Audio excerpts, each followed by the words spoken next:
Dear Max FM. Dear Max FM with DJ Chini. Dear Max FM.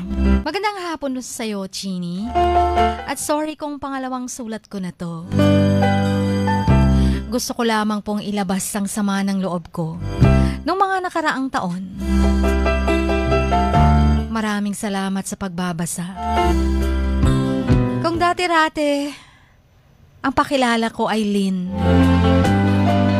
Nung nagpadala ako noong January 3, 2024. Ako pala si Aileen Yama. Taga-Tuyan, Sitio, Kibo, Malapatan, Sarangani Province. 29 years old.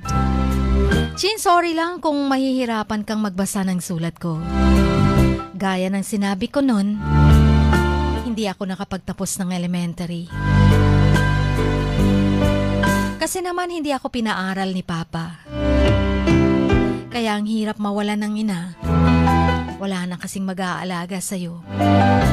Wala na ding mag-aalala sa'yo kung nakakain ka na ba, nilalagnat ka ba, o nakapag-aral ka. Bata pa lamang ako nung time na yon. Pero hindi ko makakalimutan ang naranasan ko. 7 kaming magkakapatid. 5 babae, 2 lalaki. Nung mamatay si Mama, doon nagsimula ang lahat ng hirap. Lahat ng mga hirap ay dinanas namin ng mga kapatid ko. Palaging wala si Papa sa bahay. Ang 2 kong ate nagtatrabaho bilang kasambahay. Ang kuya Chard ko naman, pinasamang ang tiyo ko or tiyo Islaw ko sa farm nila. Ako na lang ang nag-aalaga sa 3 kong kapatid. 12 years old pa lamang ako nun. Ang kapatid kong si Choi na 9 years old, si Irene naman nun ay 6 years old pa lang. Si Amy ay 1 year old pa lamang. Sila ang binabantayan ko araw-araw nun. Palagi kasing wala si Papa sa bahay. Sinasabihan ako ni Papa na wag daw akong lumabas ng bahay. Kaya oo lang ako.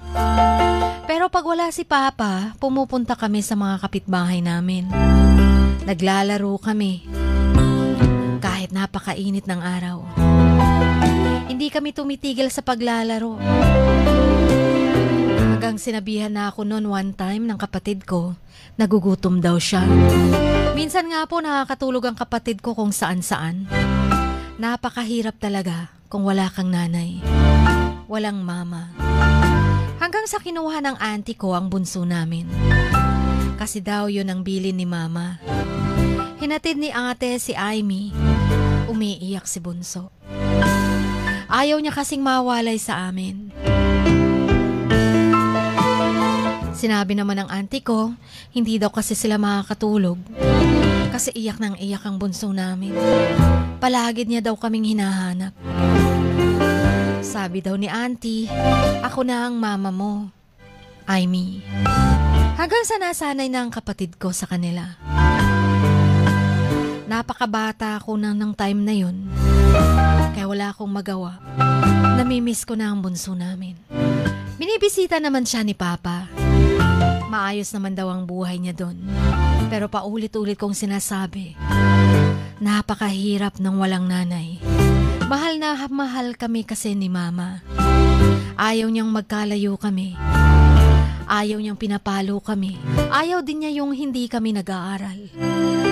Kahit ilang taon man lang kaming nagkasama ni Mama, pero ramdam na ramdam namin ang pagmamahal niya.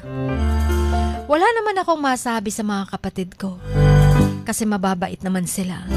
Pero sa bunso namin, gusto ko lang sabihin, kay Amy, sana'y hindi magbabago ang pagmamahal mo sa amin. Huwag sumama ang loob mo na ibinigay ka namin kay auntie. Huwag sanang magbago ang pagmamahal mo din kay Papa. Kahit walang naitulong sa'yo si Papa sa pag-aaral mo. Sana'y huwag mo siyang kalimutan. Alam kong galit ka sa amin. Pero gusto kong malamang mong mahal na mahal ka namin. Hindi namin ginustong mawalay ka sa amin. Dahil yun ang gusto ni Mama. Chin, hanggang dito na lamang. Maraming salamat sa pakikinig, sa pagbabasa ng liham ko. Ang inyong kamags, Eileen.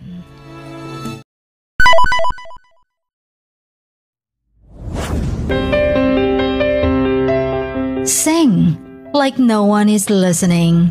Love like you've never been hurt. Dance like nobody is watching. And live like it is heaven on earth. Dear Max FM. Dear Max FM with DJ Chini. Samahan si DJ Chini tuwing 1:00 hanggang 3:00 ng hapon, Lunes hanggang Biyernes sa Dear Max FM. Dear Max FM with DJ Chini. Ipadala na ang sarili niyong kwento, matuto ng leksyon at gawin itong inspirasyon. Dear Max FM with DJ Chini.